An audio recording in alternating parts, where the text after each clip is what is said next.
ఈరోజు బహిరంగ మార్కెట్లో ఈ భూమి విలువ 5 లక్షల కోట్లు.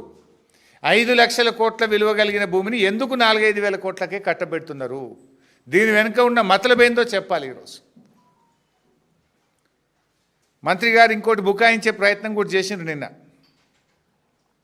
లేలే ఇది 9,292 ఎకరాల భూమి కాదు, ఇంట్లో రోడ్లు మోరీలు బొంగ 4,740 ఉంటుంది అని ఒక అబద్ధాన్ని చెప్పే ప్రయత్నం చేసిండ్రు.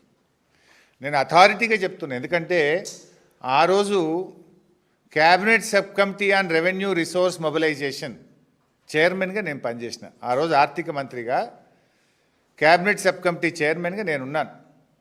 నాతో పాటు కేటీఆర్ గారు, ప్రశాంత్ రెడ్డి గారు, ఇంకా కొంతమంది గౌరవ మంత్రులు సభ్యులుగా ఆ రోజు పనిచేసినారు. ఈ ప్రతిపాదన మా ముందుకు కూడా వచ్చింది. I know all these details. ఎందుకంటే మంత్రి గారు నువ్వు చెప్తున్నది శుద్ధ అబద్ధం. నేను సవాల్ చేస్తున్న శ్రీధర్ బాబు గారికి, నిజంగా 4,740 ఎకరాలే ఈ ప్రభుత్వం పెట్టిందా? దీని మీద బహిరంగ చర్చకు నువ్వు సిద్ధంగా ఉన్నావా? సగం మోరీలకు పోతుంది, రోడ్లకు పోతుందని ఇట్లా బుకాయించంగా ఇక ఎదుటోడేం మాట్లాడాడు వానికి ఏం తెలియదు అనుకుంటున్నావా? మేము కూడా ఆ రోజు ప్రభుత్వంలో ఉన్నాం కదా. అంటే దాన్ని తగ్గించి సగానికి సగం తగ్గించి చూపే ప్రయత్నం చేస్తూ ఉన్నాడు శ్రీధర్ బాబు గారు. అంటే భూ కుంభకోణం యొక్క విస్తీర్ణాన్ని సగానికి సగం తగ్గించాలనేటువంటి విఫలయత్నానికి శ్రీధర్ బాబు గారు పాల్పడుతూ ఉన్నారు.